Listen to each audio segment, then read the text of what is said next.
Berikut adalah penjelasan singkat mengenai beberapa kesultanan dan kerajaan di Nusantara, beserta masjidnya, lokasi, tahun berdiri, pendiri, raja yang berkuasa, serta sejarah singkatnya. Pertama, Kesultanan Samudra Pasai. Masjid Raya Baitur Rahman dengan fungsi sebagai tempat ibadah dan pusat pendidikan Islam, berlokasi di Aceh Utara, Aceh, dengan tahun berdiri sekitar abad ke-13 atau 1267 Masehi. Pendiri pertama yaitu Sultan Malik Al-Saleh. Raja yang berkuasa yaitu Sultan Malik Al-Saleh, Sultan Ahmad Malik Az-Zahir. Sejarah singkat. Kesultanan Samudra Pasai merupakan kerajaan Islam pertama di Nusantara. Masjid-masjid di kesultanan ini menjadi pusat dakwah Islam dan pendidikan agama.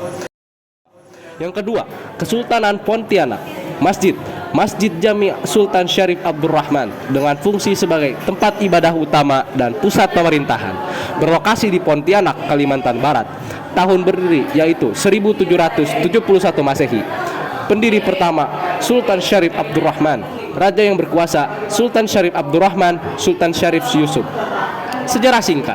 Didirikan oleh keturunan Arab Hashemite, kesultanan ini berkembang sebagai pusat perdagangan dan penyebaran Islam di Kalimantan Barat.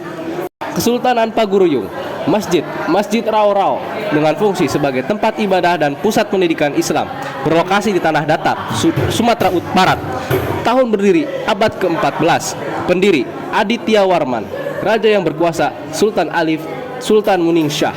Sejarah singkat. Berawal dari kerajaan Minangkabau, Kesultanan Paguruyung berkembang sebagai pusat pemerintahan adat Islam di Sumatera Barat.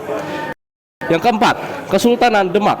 Masjid Agung Demak dengan fungsi sebagai tempat ibadah dan pusat dakwah Islam, berlokasi di Demak, Jawa Tengah. Tahun berdiri sekitar 1475 Masehi. Pendiri pertama yaitu Raden Patah.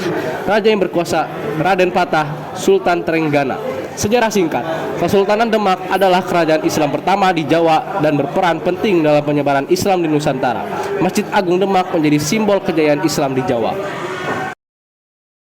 Untuk yang kelima, itu ada Kesultanan Ternate. Kesultanan Ternate memiliki masjid, yaitu Masjid Sultan Ternate, yang memiliki fungsi tempat ibadah dan pusat pemerintahan Islam. Lokasinya ada di Maluku Utara. Masjid Ternate ini berdiri pada abad ke-13. Pendiri dari masjid ini adalah Momole Ciko, kemudian berkembang dengan Sultan Marhum. Raja yang berkuasa pada saat itu adalah Sultan Abdullah dan Sultan Zainal Abidin. Sejarah singkatnya, Sultan Ternate berkembang sebagai pusat perdagangan rempah dan Islam di Maluku. Keenam adalah Kesultanan Gua Talo. Kesultanan Gua Talo ini memiliki masjid, yaitu Masjid Katangka. Fungsinya tempat ibadah pusat dakwah Islam yang berlokasi di Sulawesi Selatan. Tahun berdiri pada abad 16. Pendirinya adalah Raja Talo dan Raja Goa. Raja yang berkuasanya itu Sultan Hasanuddin. Sejarah singkatnya, Kesultanan Goa Talo ini merupakan pusat perdagangan dan penyebaran Islam di wilayah timur Nusantara. Yang ketujuh itu ada Kesultanan Cirebon yang memiliki masjid, yaitu Masjid Agung Sang Cipta Rasa, yang berfungsi untuk tempat ibadah dan pusat penyebaran Islam. Lokasinya itu di Cirebon, Jawa Barat. Didirikan pada abad 15. Masjid ini itu ada Sunan Gunung Jati. Sejarahnya, Kesultanan Cirebon ini menjadi pusat penyebaran Islam di Jawa Barat dan menjalin hubungan erat dengan Kesultanan Demak. Selanjutnya, ke-8 adalah Kesultanan Siak. Kesultanan Siak memiliki Masjid Raya Shahabuddin yang berfungsi untuk tempat ibadah dan pusat pemerintahan Islam yang berada di Riau dan berdiri pada 1723 Masehi. Pendirinya yaitu Sultan Abdul Jalil Rahmat Syah. Raja yang berkuasa saat itu adalah Sultan Syarif Kasim.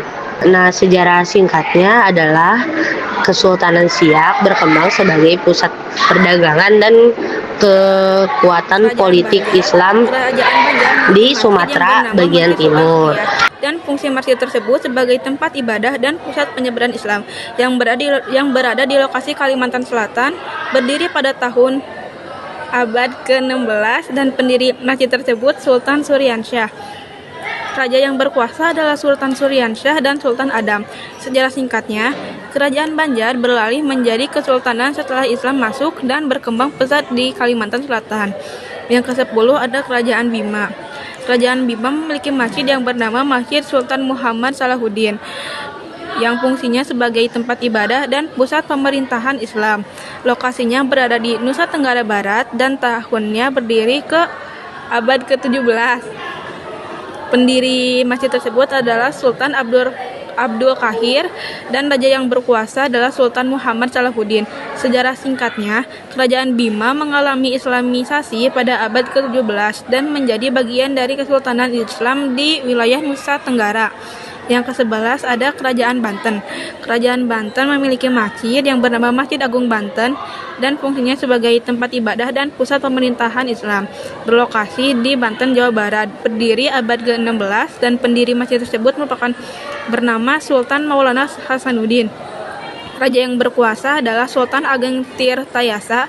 Sejarah singkatnya, Kesultanan Banten berkembang sebagai pusat perdagangan dan kekuatan Islam di pesisir Jawa Barat. Yang ke-12 ada Kerajaan Tidore. Kerajaan Tidore memiliki masjid bernama Masjid Sultan Tidore yang berfungsi sebagai tempat ibadah dan pusat pemerintahan Islam yang berada di Maluku Utara dan berdiri pada abad ke-15. Pendiri masjid tersebut merupakan Sultan Mansur. Raja yang berkuasa adalah Sultan Nuku. Sejarah singkatnya, Tidore menjadi salah satu pusat perdagangan rempah-rempah dan Islam di Maluku, bersaing dengan Kesultanan Ternate. Itulah ringkasan beberapa kesultanan dan kerajaan di Nusantara berserta masjidnya. Jika ingin lebih detail lagi tentang kerajaan Islam, bisa tanyakan lebih lanjut.